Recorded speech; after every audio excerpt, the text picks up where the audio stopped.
All right, all right, all right. Cool. All right, we already have some people trickling in real quick. If you are joining, feel free to say hi in the chat. Let us know where you're coming from or calling from. I'm kind of curious here, especially since it's the winter break here, so I'm sure people are not where they usually are. Um, and Elias, where are you based right now? I forget. Um, I'm in Phoenix, Arizona. It's Okay. 3 p.m. my time here. Nice. Oh yeah, you're off by an hour from where Yeah. we are in San Francisco. So We're okay. Mountain Time, so people don't know this. So we don't change the clock. It always stays the same. Ah, that's nice. Oh yeah, yeah. I guess Arizona doesn't have the daylight Daylight. savings thing. So cool. We So have some people from New Zealand, Victoria, British Columbia, Atlanta, Nashville, Texas. Not too Texas. Okay, Battle of the Barbecue there. Um, nice. Okay, a little closer to home, San Francisco. It's pretty exciting. All right, cool. I think we can probably get started. Um, cool. Thank you, everybody, for joining. Oh, nice, Colorado. Yeah, there's a lot of people in a lot of different places. I think New Zealand probably takes it for the farthest away, though. So, um, but cool. I think we can probably get started here and jump right in. So going to share some slides here. Thank you everybody for coming to our webinar today around how support and success can collaborate together to build customer workflows. We have an esteemed guest here today, Elias from DataGrail. He is the VP of Customer Success at DataGrail, and I'll let him introduce himself in a moment. But maybe I'll start with introduction for myself first. So I'm Robert. I'm one of the co-founders here at Pylon. We are a unified support and success kind of like post-sales platform to help you kind of manage all your customers in one unified system. So Elias, would you like to introduce yourself and what DataGrail does and what you do at DataGrail? awesome. I appreciate it. First, thanks, Robert, for having me, and thanks to the Pylon team. I really appreciate it, and really looking forward to this conversation and hopefully answering questions from the attendees as well. My name is Elias. I'm the VP of Customer Success here at DataGrail. DataGrail is the leading data privacy platform, so for building trust and ultimately eliminating risk for our customers.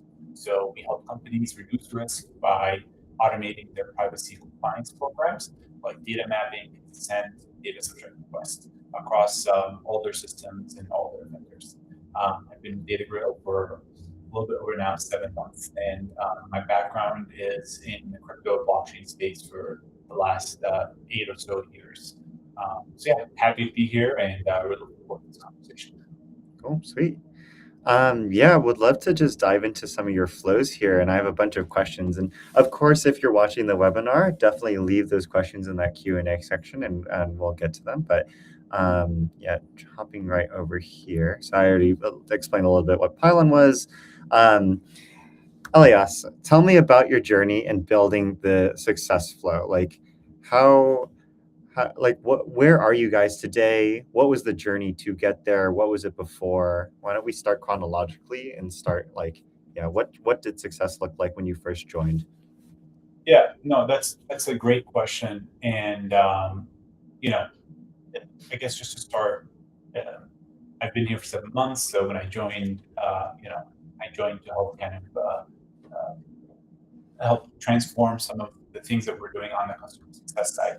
Now, one of the things I like to call out, and which is like great, and also like just gives us an idea of like how we're approaching this. From a data real perspective, we're actually already like we have the best customer experience in our space, and a lot of the reasons why customers actually choose us is because of our support and the way we kind of provide support from a customer journey across a customer lifecycle journey. So when I joined, we were actually using Pylon for customer support. So we you were using previously Zendesk, and we were implementing Pylon for customer support. And I was basically assessing tools that we could potentially leverage for our account management. Because one of the things that I wanted to focus on is actually consolidating all of the different data tools that we use to have a more holistic view of the customer journey.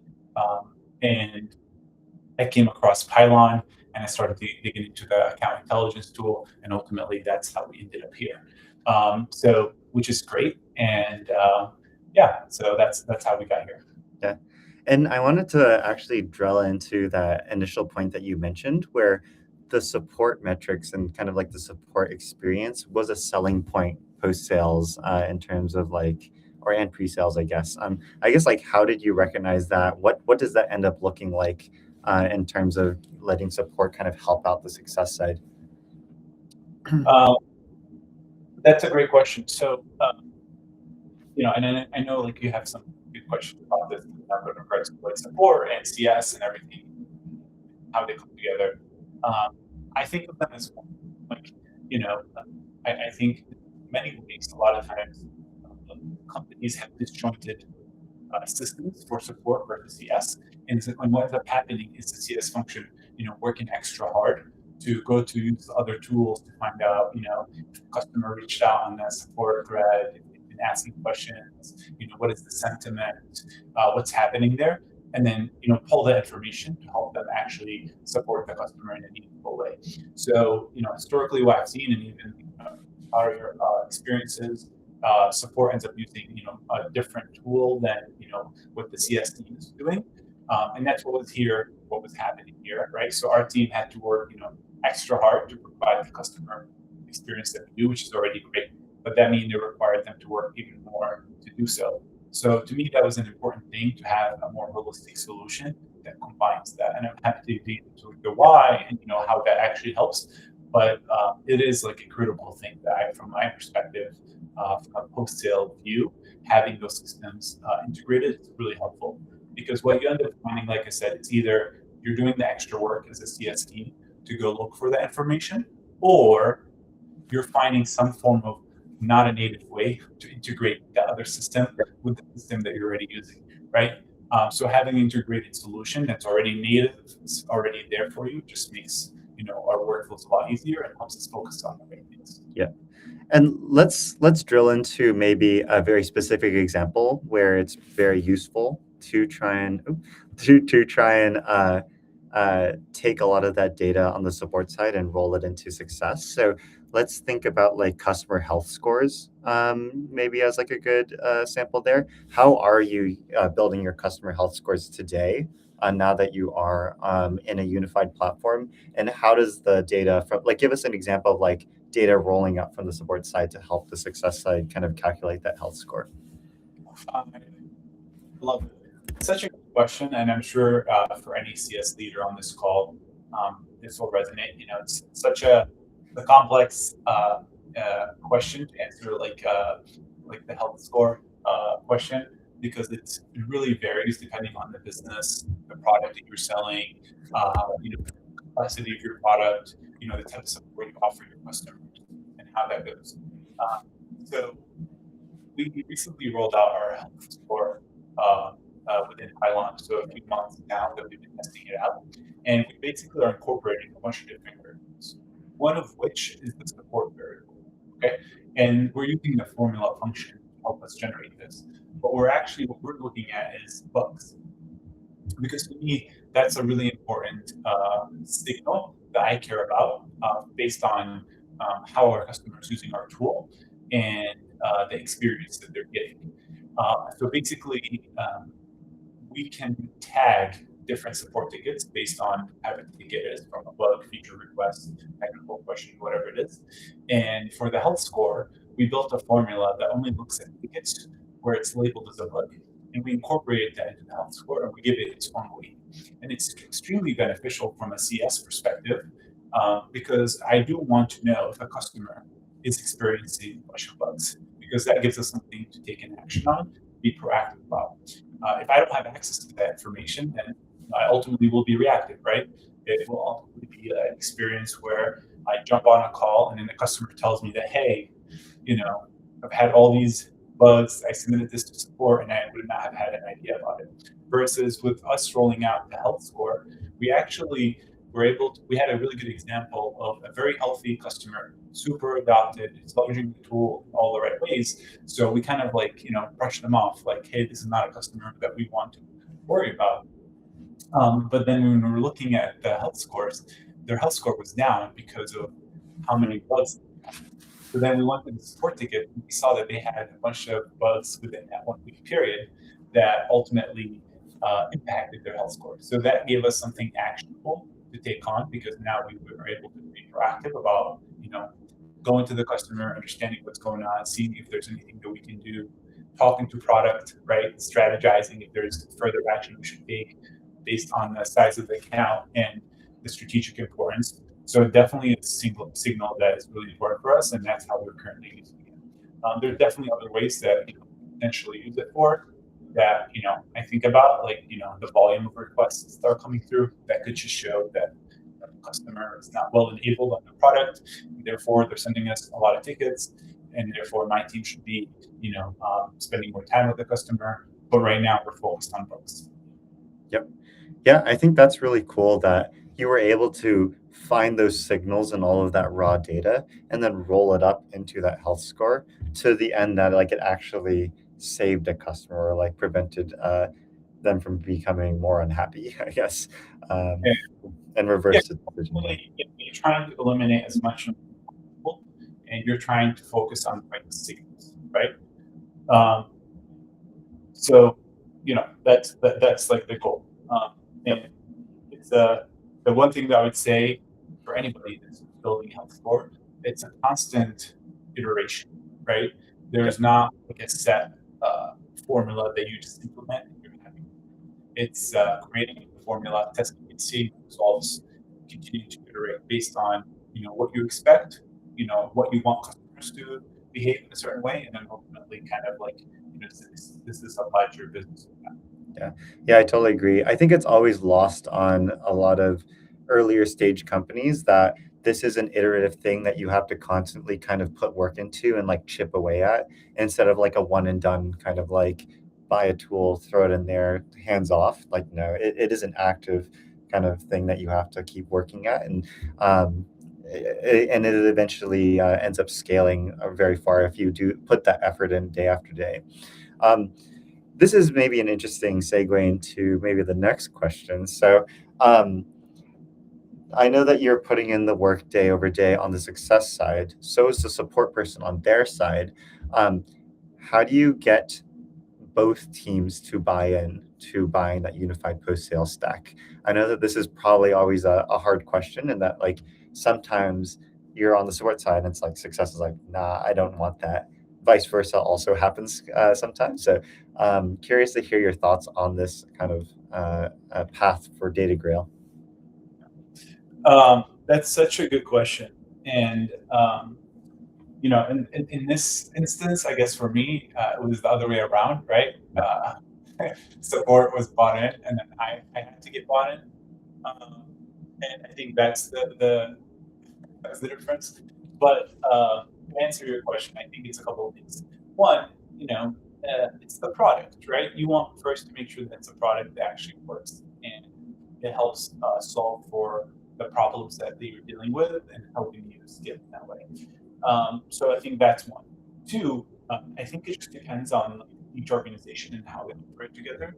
But ultimately, for any business, it doesn't matter if success and support roll up into one function or they're different functions, rolling up to different leaders. You're building these different workflows on how you can cross-functionally work together, and you want it to be as streamlined as possible, so your teams are spending less time on administrative tasks and focusing on the customer and being, adding value to customers. So if there's a tool out there that can help you unify both functions to help you kind of streamline all the different workflows and be more efficient in day to day, be able to focus more on the customer, then it's just a much easier sell.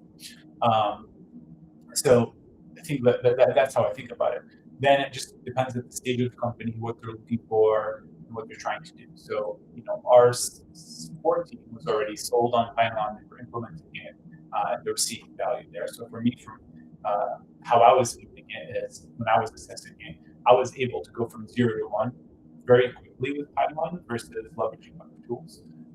So to me, there was real value in that, especially as somebody that was coming into this role that's new, just trying to get a quick view of like where customers are at, what are they doing, how are they leveraging the tools.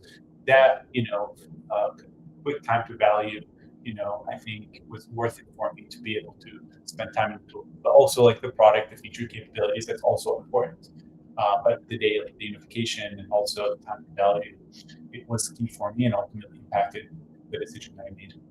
Yeah, I think that's great that you came in with a very objective set of eyes, and regardless of whether like another team was using it or not, you were able to come in and just evaluate it on like, hey, what do you need from a product perspective? Like what, and also practically speaking, like, is this going to be easy to onboard? Is this like an out of the box thing, or is this something that's going to you're going to have to like spin up a whole team to try and hook up all the data, right? So that's a really good observation there.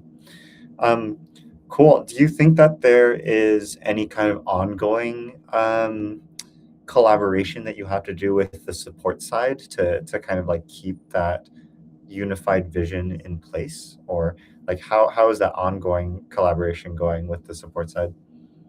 Um, 100%. I guess it just depends on you know how you internally operate together. For us, it's we want to understand the trends, that what's happening in Circle Plan, basically what kind of trends are coming through, what kind of tickets are most common for the past month or quarter. Because strategically, that gives us insight into what issues or customers are running into, what problems they're dealing with, what areas we should be focusing on with customers based on that. So that's something that we focus on a lot, and our support team. Regularly reports up to us on what they're seeing and what we should be focused on. So that's one. From more an analytical perspective and how we're leveraging that into our health scores and just customer activity. I think that's something that we'll continue to iterate on. Like I said, bugs is like one thing that I'm focused on because of the way our product works. Like we do a lot of integrations, and that's something that I would be tracking. Um, but I think as we continue to scale this, I would be more interested in customer volumes, right? Like how often they're reaching out, seeing, if there's, a detractor reporting things in customer support I'm not aware, right? Like if somebody says, like, hey, this is not a great product, I'm not happy, and then go find another solution. Sometimes, support might not respond to it the way a CS person might, right? Because I see that that's a signal that we should get intervene.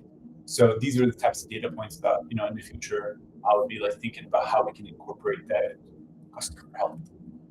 Yep, that makes a lot of sense. Cool. And that gets back to that iteration point of like you're constantly looking for these kind of cases around the customer base to try and like fix up the flows even better to help push that collaboration. So I also see there's a question about how are we handling bugs. So that's actually a great question.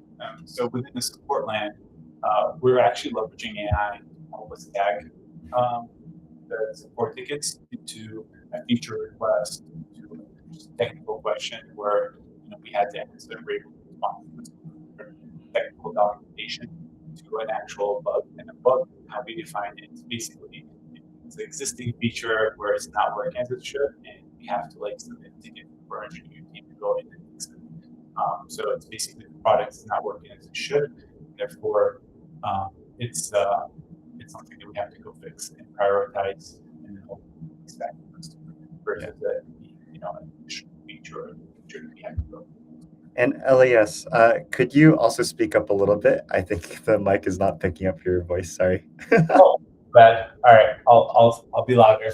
Cool. Sorry. Thank you. That's all good. Cool. And maybe gonna skip over the next question. I feel like this is kind of related to that of like we talked about the number of bugs for each account. We've also talked about like that decrease in sentiment that might happen. I guess like what support signals matter most for you on the success side? Like what are the other signals, and like do you have a stack ranking? Is it all kind of like equally weighted? Like, what does that kind of look like? Well, I guess like we're talking a lot about bugs, but right now that's really important. Um, so that's the most important.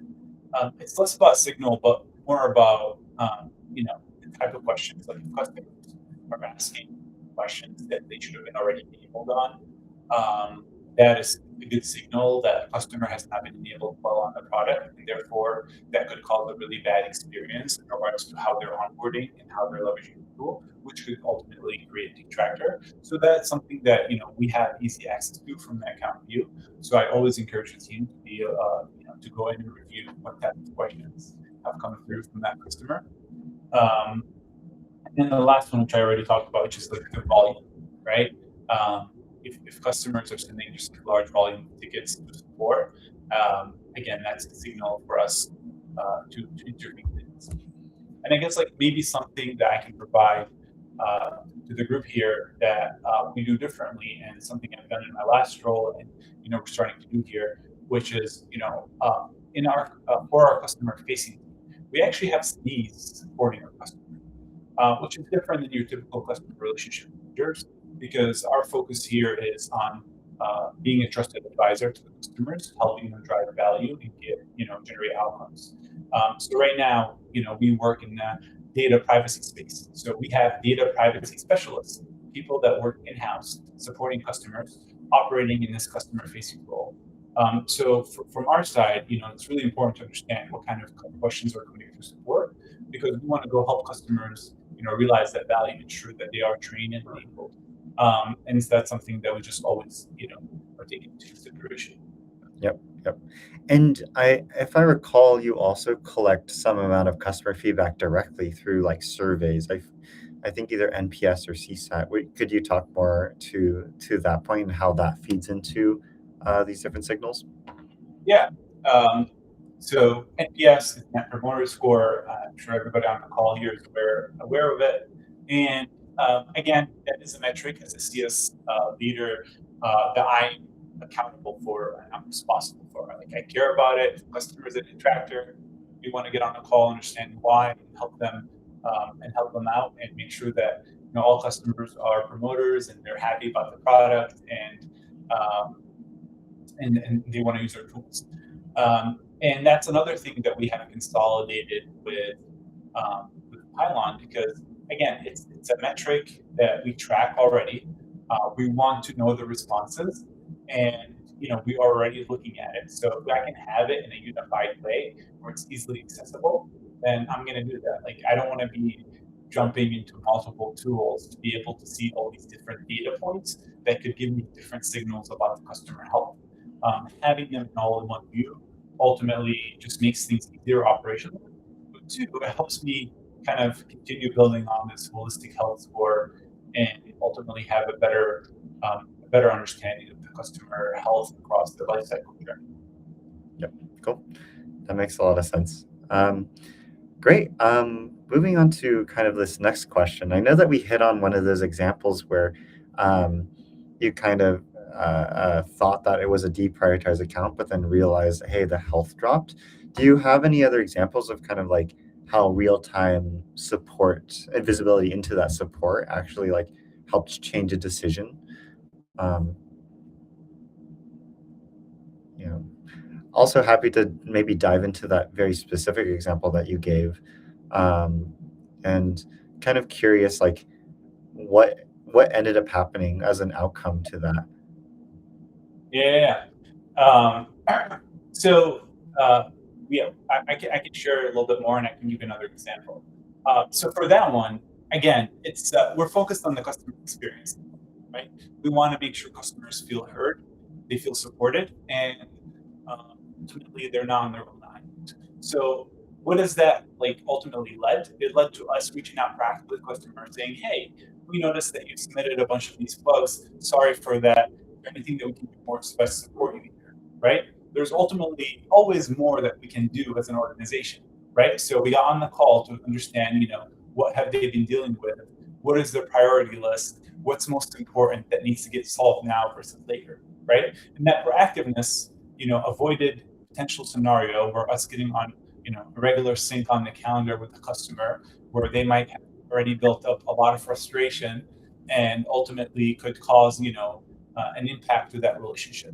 So it created that proactiveness from us versus the customer coming to their account manager saying, hey, I've been dealing with this. This is not great. Can you help us out? So that's one. The other visibility piece is, customers that are not as responsive, right? With depending on the solution that you're selling and how customers are leveraging your tool. Some customers are hand off, right? But from a CS perspective, you're always trying to get in front of your customers. You're always trying to support them, right? So another scenario that was like real time visibility is an unresponsive customer. Mm. Um, to us, but they ended up reaching out to support. So we're like, oh, like they actually need some help. So you could use that data point to reach out to them and ask if there's more that you can do to support them. Yep. So I think that visibility is also helpful as well. Yeah. Yeah, I think this actually hits on this next question too. Like, it sounds like the workflows around the handoff between support and success have become a lot better. I'm curious on the ground tactically, what does that look like from a success person's perspective? Like, or how does that change from a support person's perspective as well? Like, um, now that they share a shared issue board, like, do they collaborate there? Like, how does that end up playing out on the spot? Yeah, that's a good question, because for us, we also sometimes submit support tickets on behalf of our customers, right? So now, since we're using the same tool, instead of sending an email, I can just go to issues, create a new issue, tag the customer, and Right. it's inherently in there. I think also there's just like the back and forth collaboration between support and CS. It's much easier because you're operating within the same view and within the same ticket versus having to leverage other tools and go into different solutions. The other thing that we recently rolled out too is, we've been very focused on leveraging Slack um, as another way to communicate with customers, right? So, we should have a Slack channel with all of our customers. It's a great way to engage and just have a direct relationship with the customer. So we've been integrating all these Slack channels with Pylon because, if a customer is submitting something that we believe is support, it should be a support ticket. Now it's a much easier workflow to escalate that to support versus, going through email. Um, itself. So that's really great because now all the Slack inbound customers is automatically pushed to Pylon. So it's already there, the context is there, and now it's just basically figuring out, does this stay within the success workflow or should we push that out to support? Yep. And curious, do you see the same customer reaching out over multiple different sources ever? It's a good question. Yeah. Yes, right? Like yes, because um, it's less likely. I think we've been pushing heavily Slack, so once customers are trained on workflow, they go through that. But I think it should depend where the customers are Yeah. in their Yeah. Always workflow. gotta like be where the customers are. Yeah. Yeah. Exactly. If they're working in an email inbox, it might be just easier for them to forward an email to support Yep. versus Slack. But right now we get them. Yep. Yep. Yeah, I think actually Steve seems to have asked a pretty good question related to this workflow question. So maybe I'll read it out. So I'm curious what best practices exist for implementing handoff functionality for a single issue in Pylon, or at least how you're approaching it. In my org, it's not uncommon for an issue to jump back and forth between technical support and CS, depending on the context.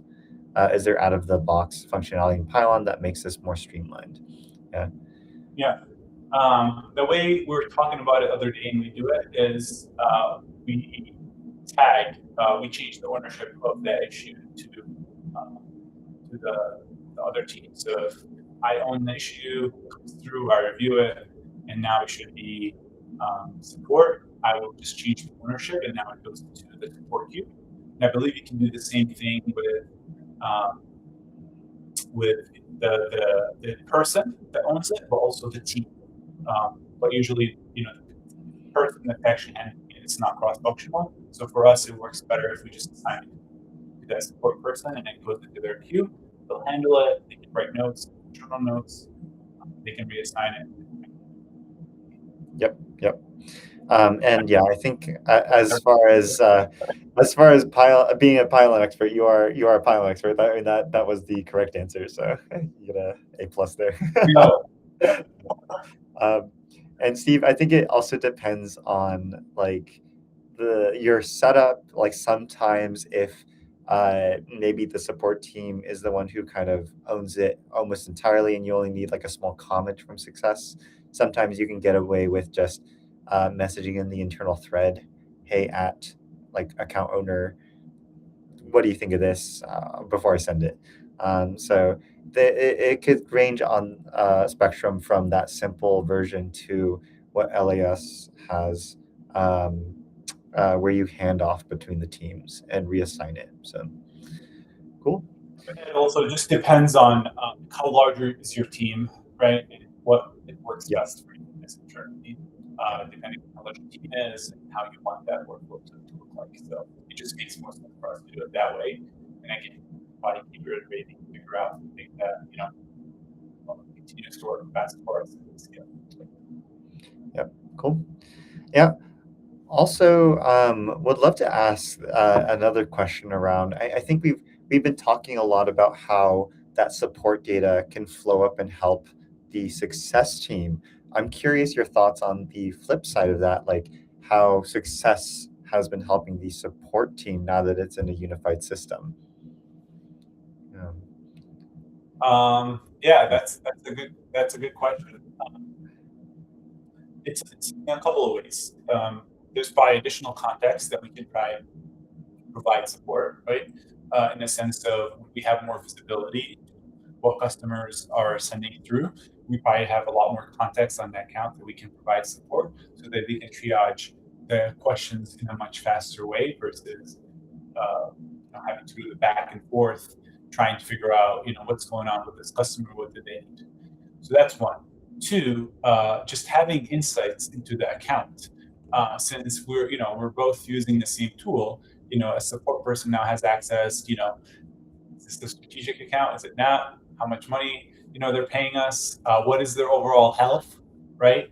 They have access to their notes, so they can see our meeting notes from the last conversation.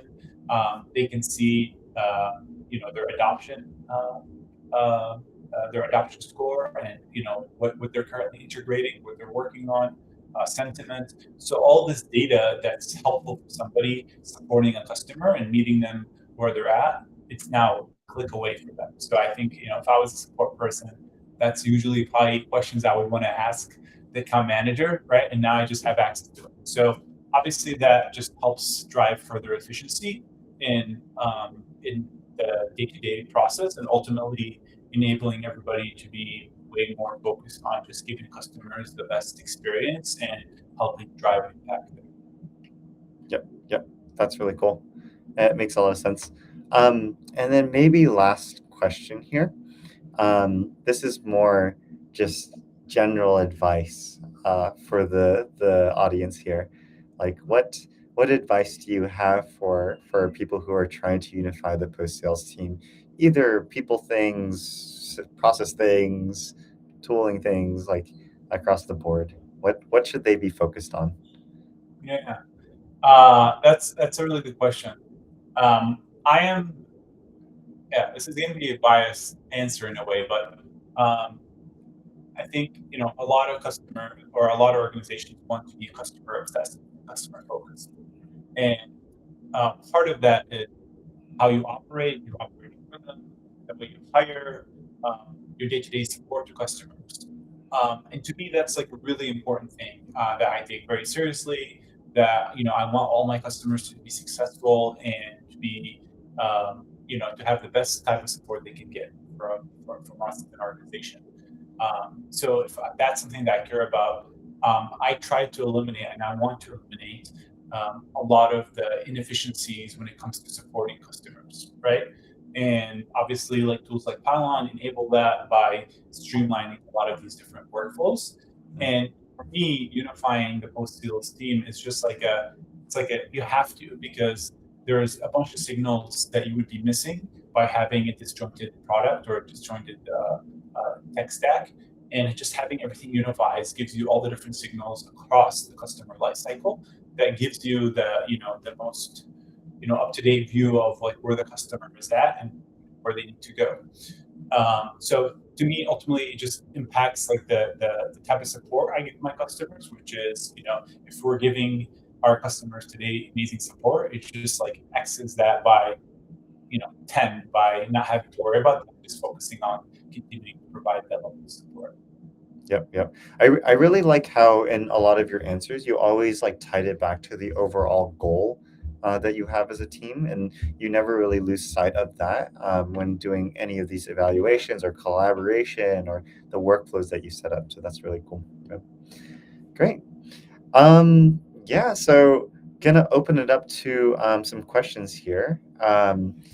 Don't all rush in at once, but if you have any questions, feel free to leave them in the Q&A section, and we're happy to answer them. Don't be shy. Yeah.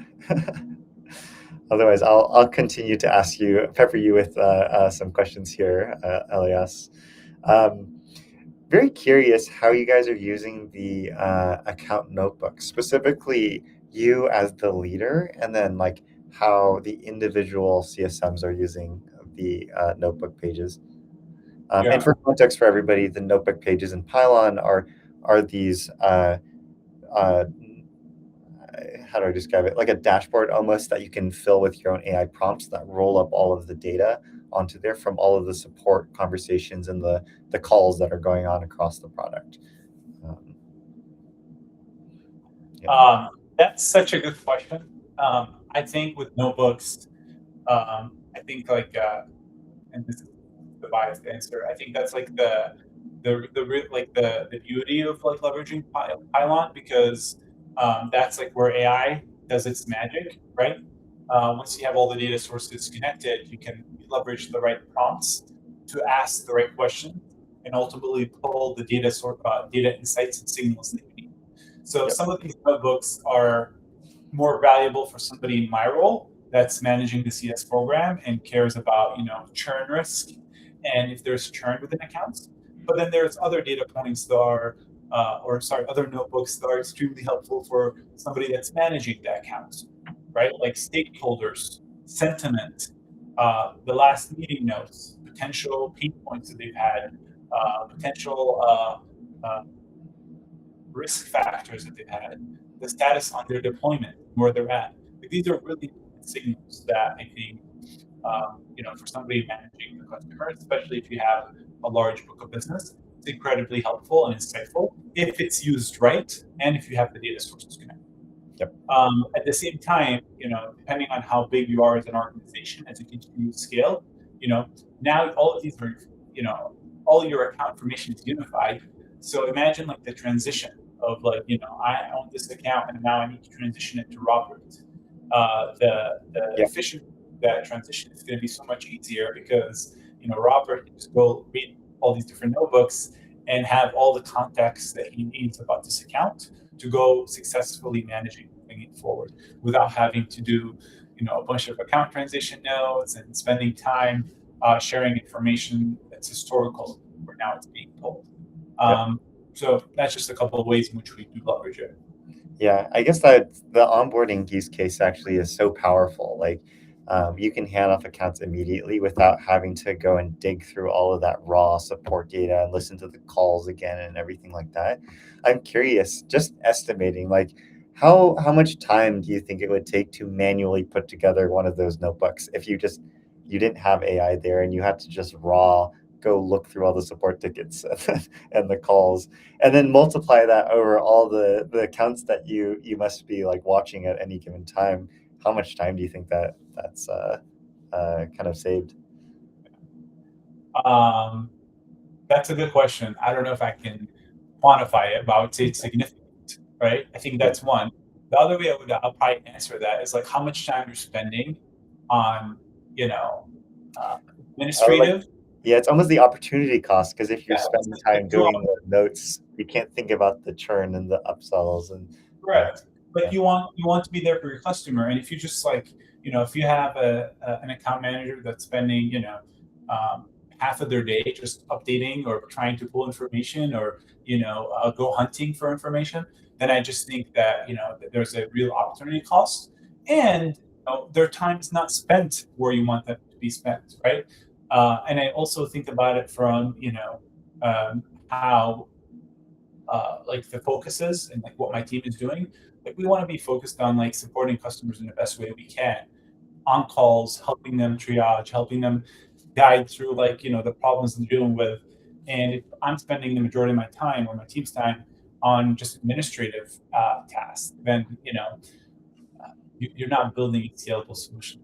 Yeah, right.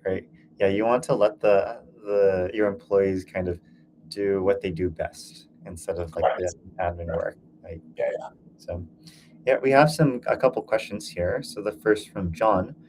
For making your health scores and status, did you create two account fields, one for score and one for status, like green, yellow, red, etc.? Yeah. That's a great question, John. So we use the formula feature, right?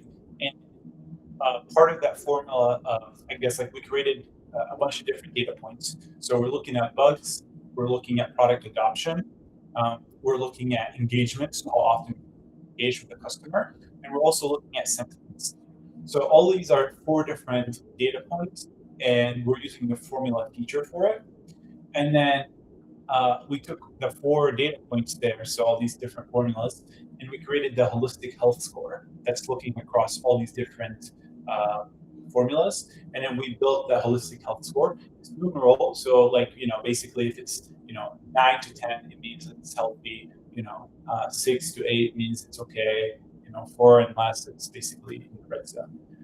So basically, that's how we did it. So we used 4 different formulas to create that one. Yep. So, and that sounds like the proper way to set it up. And the cool thing about Pylon is it's also extremely flexible, that you can keep adding more and more of these signals and have it feed up, and it's all explainable. Right. It always cites it back down to the raw evidence where it's thinking that. So you don't get like AI hallucinating stuff. You can actually like verify it all. So cool. Carrie seems to have a question. Are you more effectively able to attribute revenue outcomes to support activities now with Pylon? And if yes, what part of Pylon is helping you achieve that?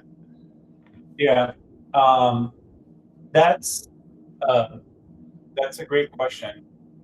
We haven't dug into that too much to be able to give you like a smart answer here in regards to like, yes, this worked, and now we're able to use that as a metric from like a support side that's helping us see the kind of the correlation with the level of support and real revenue. But I would say is right now with support, obviously the analytics improved significantly, right? So now we have much better analytics in regards to what's coming into support, the type of questions, and then us tagging the type of tickets that are coming through, which ultimately we could run that and see like we had this many bugs, this customer churned, and we can tag tickets to potential like churn versus upsell, or if a customer said, hey, I'm interested in X product, we can tag that ticket as an upsell potentially, and then now we have that information. We just haven't dug too much into that to be able to give you a smart answer. There's definitely possibilities, especially with the tagging feature, because it would be very easy for us to say like this ticket coming through is potential upsell, tag that gets routed to the sales team, and if that closes, then you now have attributed a customer ticket to an upsell opportunity. But right now we are not leveraging it in that way, but there's definitely space for us to do it that way. Right now, a lot of the value that we're seeing is obviously the analytics that has been extremely helpful. Also improved our resolution time by obviously having access to our Slack channel integrated into Pylon as well as Jira. We are it helped us with automating the ticket tagging and understanding the type of questions that are coming through support. And yeah, I think that's some of the top stuff. By the way, I'm like trying to pull. I tried to get some data points on some of the value add from our support team, so I can share that with you all. Yeah, maybe they'll respond. I don't know if DataGrail is probably not doing this, but for a lot of our other customers, they do charge extra for dedicated support or premium support. And it's usually like 20 to 30% of the contract value, something pretty high. So it is possible to directly like use premium support as a revenue driver. We've even heard certain situations in enterprise where um, a vendor will try and remove a Slack channel from their customer, and the customer will say, no, you need to bake that into the contract on renewal that you're maintaining this in perpetuity. And I think like it's that high touch kind of premium support that people come to love that you can only scale with a tool that actually integrates with it, like Pylon. So This is unsolicited advice and more of just like a very obvious opinion. I'm like super against like charging for Slack channels. At the end of the day, great. I think customers' expectations are continuously increasing in regards to the type of support that they get from their customers and the level of support that they get. And leveraging Slack channels is just a great way to let customers directly connect with them and just be able to provide support in a very quick and delightful way. So we don't do that. All of our customers access to Slack, and I'm just like a big believer in like, you got to meet where your customers at. Slack, it's Telegram, it's email, It's, whatever. seems like there's a whole webinar topic about pricing and packaging of support success that we could have. Oh, 100%. Yeah, it's a whole. I know I'm taking this down a rabbit hole, but yeah, at the end of the day, there is definitely various ways that you can tag these different types of tickets to be able to correlate them to revenue. Yeah, cool. Great. Oh, Carrie, it looks like you submitted one more question. Cool. Another question I have, are you using Pylon's functionality around the knowledge base and AI suggesting writing articles to update the KB? Have you been able to measure desirable support deflection? I think it's a little off the topic, but I don't know if Elias, you had any thoughts there. Otherwise, I can probably take it. If you had any thoughts on that. Yeah, I'm not sure if you are using the knowledge base article generation functionality. We are. We are, and we use it in like our team. So like, we use the AI capability. So like, if a customer asks me a question I don't know, I run it through the AI agent really quickly because like I don't have to go look in our documentation since our documentation is connected, and you can also use it for deflection, but it's not something that I'm there to. Cool. Yeah, I'm reading the rest of the messages. Those aren't really questions; they're comments. Yeah. I'm glad everybody is enjoying the conversation and everything. Buyer is not equal to end user in many cases. That's true. Yes. Yeah. I think that actually it brings up another question that is related to this collaboration between support and success. We've only been talking about how you, as the leader of the team, collaborate with maybe the other leader of the other team and how all the ICs collaborate. What does it look like when it bubbles up to, say, your most common denominator manager? Like, how are they involved in this entire process to keep the teams collaborative, if at all? Like maybe the tool is good enough so that there doesn't need to be any intervention from above. But curious what that looks like at DataGrail. Yeah, great question. Again, it's the tools help unify, help streamline things for you to be more efficient. I think still like we all get together on a weekly basis and we talk about what's happening in our worlds, the trends that we're seeing, questions that are coming up, and aligning together as a group on what's happening and how we can better support our customers. I think the North Star and the most important is our customers, right? And that's something that at DataGrail take very seriously. Like I said earlier in our conversation, like we are the leader in our market when it comes to customer support, and for many reasons, it's like the reason customers choose us. So for us, it's like, how can we be better to continue to provide the best level of support to customers? And part of that is us investing in Pylon, right? Because we want to continue to be the best that we can to our customers and ensure that we are, you know, Yep. spending less time on administrative stuff and focusing on being the true partner that they want. Yeah. How was that conversation actually like on the ground tactically with I don't know, the head of, I guess, CEO or like one of the founders, like when it bubbled up, like was it like a pretty clear value prop ROI kind of sell, like hey, like it's pretty clear this is going to save us a lot of admin time and like help us recognize the churn signals and upsell signals, or what ended up happening there? Was it a Um, hard sell maybe to convince that person? No, not really. Because, like I said, from going from 0 to 1, it was very easy for me to show that having the unified view enabled us to do X, Y, and Z, right? Yep. And then also just like, the time to value, right? I think a lot of leaders that are focused on customers, that is something that they care about, right? Like, I don't want to spend months implementing a tool and integrating our solutions. So if I can have something in less than a week and be able to start leveraging it to focus on customers, then great. At the end of the day, nobody wants to spend time on stuff that's less meaningful. And I think that's the real sell, which is the time to value, the ability to on-ramp very quickly. Cool. Yep.